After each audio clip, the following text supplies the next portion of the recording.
না, তেমন কিছু না। আপনাদের সামনে নতুন একটা বিষয় উপস্থাপন করব। এই যে এসএলএসটি বিজ্ঞাপন 30 তারিখে আসছে এবং সেই বিজ্ঞাপন কবে শুরু হবে, কবে শেষ হবে, কবে প্যানেল প্রকাশ হতে পারে, কবে কাউন্সেলিং শুরু হবে, কত পোস্ট, এই বিষয় নিয়ে 2-4 কথা। এবং তার থেকে বড় কথা, আমরা জাস্ট একটা বাক্য দেখে নিই। দেখুন, সুপ্রিম রায় মেনে নিয়োগ বিজ্ঞপ্তি নজর রিভিউ পিটিশনেও বলছেন কি আমাদের মাননীয়া মুখ্যমন্ত্রী মমতা বন্দ্যোপাধ্যায়। এবং সঙ্গে এটাও বলছেন যে কেস চলবে এবং পরীক্ষাও। তাহলে দুটো জিনিস একত্রে হবে। তো যাই হোক, এগুলো বিতর্কিত বিষয় আমরা যাচ্ছি না।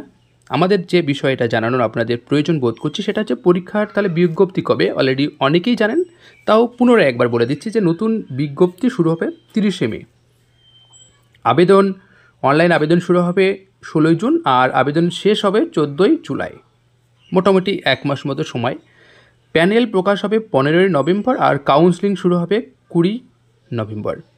পরীক্ষা কবে এখানে জানানো হয়নি। আর যেটা বিষয় শূন্য পদ, এই শূন্য পদ কত আমরা একটু দেখে নেব। দেখুন, তাহলে বুঝতে পারবেন, আপনাদের কাজে আসবে। শূন্য পদের হিসাব নিকেশ 2025 সালে টোটাল শূন্য পদ পাওয়া যাচ্ছে 44,203টি।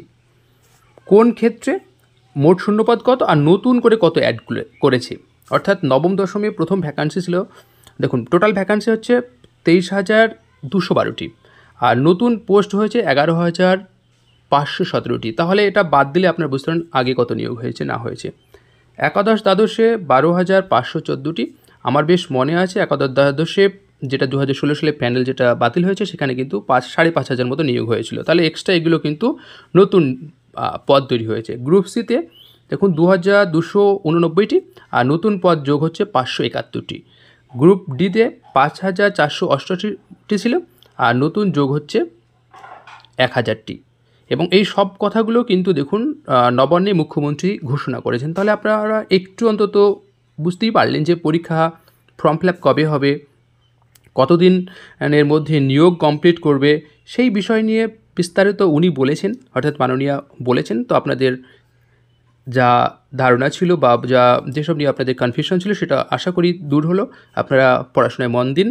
আশা করব আপনারা পড়াশোনা করলে সফল হবেন। অর্থাৎ একটাই কথা মাথায় রাখবেন, যে যতটা পরিশ্রম করবেন সে কিন্তু সফলতা পাবেন। কেউ যদি ভাবেন যে খুব সহজে আমি সফলতা পাবো, একদম বোকামি।